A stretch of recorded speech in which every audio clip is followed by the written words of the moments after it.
poto na poto.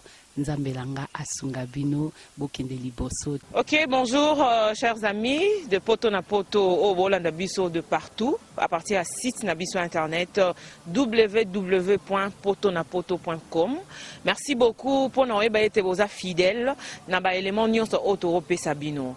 Botaki matanga Coxon, je crois que vous avez ravi, vous sepelaki na matanga Coxon, vous monaki ba image, donc commentaire ezaki penza bela pour le battre parce que zaki moment moko ya pas si auto traverse qui lelo tozo ya kola kisabino ba image oyo tozo proposer bino tout à l'heure bomona ezalaka bien ko assister batu tango bazana pasi que ozela mutu tango okufa obanda oyaka otindaka ba sponsor otindaka ba batu bayaka ko représenter yo, ça fait vraiment trop mal.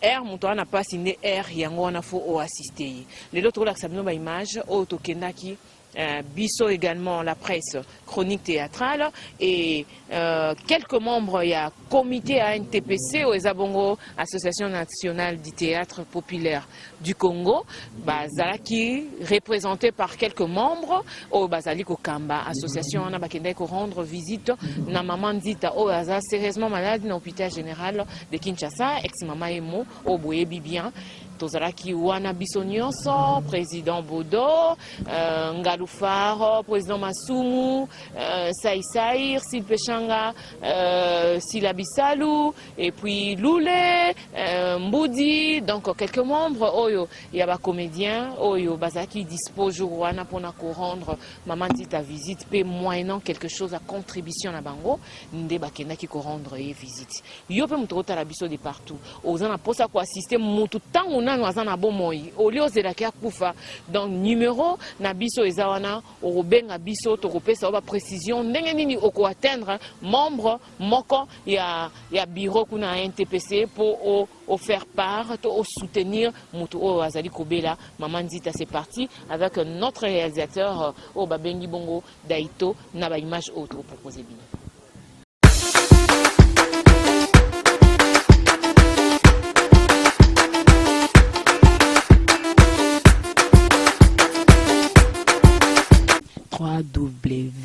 www.potonapoto. Nzambelanga Asungabino, Bokende Liboso. Alors, tu vas comment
aza capable ya kochanger badonné esengi identité ya sika na nzoto ya mama na biso tokozanga te na kopesa yo merci soki tomoni lisusu na mosala na biso le roi de gloire eliki elalaka mpe elakokaka epai soki yo intervenir mosusu aza te eliki elalaka mpe elakokaka epai na yo le créateur du ciel et la terre avec son cœur paternel plein d'amour violence na yo ekita kati na yo esika eternel kimia elenge na libota oyo kimia na nyonso baza kosala kamba tolingi tomona epai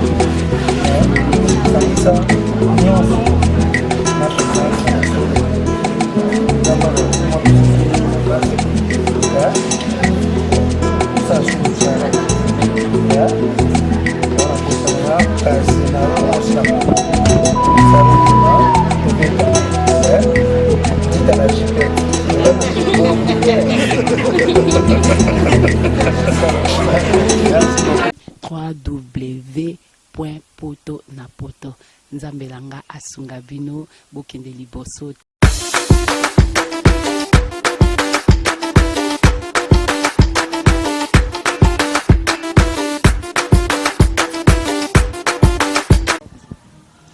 Voilà, merci, camarades, bandeko nyonso oyo boza fidèle na site na biso poto na poto www.potonapoto.com.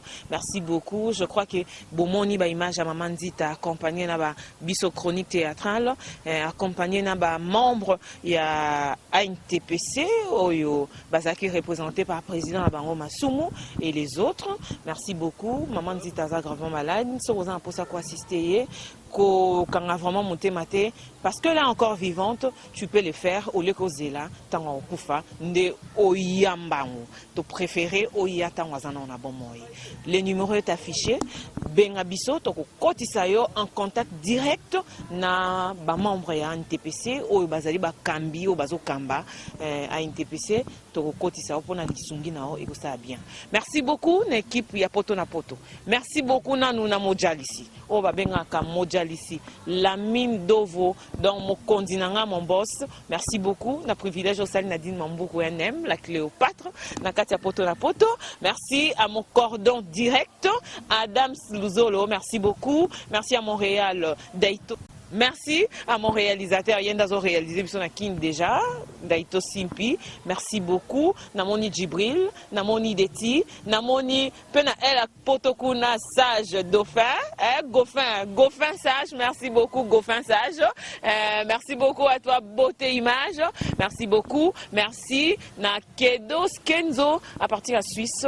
Merci beaucoup. Merci Nayo vraiment durant Makaya Kuna na Maroc na Pesibino. Merci. Merci na copine nangai Mami Zinga na Bruxelles na mobile na remariage Serge Kipoule Mami Kipoula na Bruxelles. Merci beaucoup. Merci à ma grande sœur chérie, ma grande sœur propre, Jovial Mambuku c'est ça. Na mobile né Alain c'est pour na moi na bango divine. Merci beaucoup, de gros bisous à toi. Ah ouais, ça rubrique sola basola yo. Tu solol, on te solol. Donc, ce qu'on sololi, numéro on a bisopé, to sololi yo, na retrouver bien dans prochain numéro, bon c'est là toujours fidèle na poto na poto. Bye. www.potonapoto nzambelanga asunga bino bokende liboso.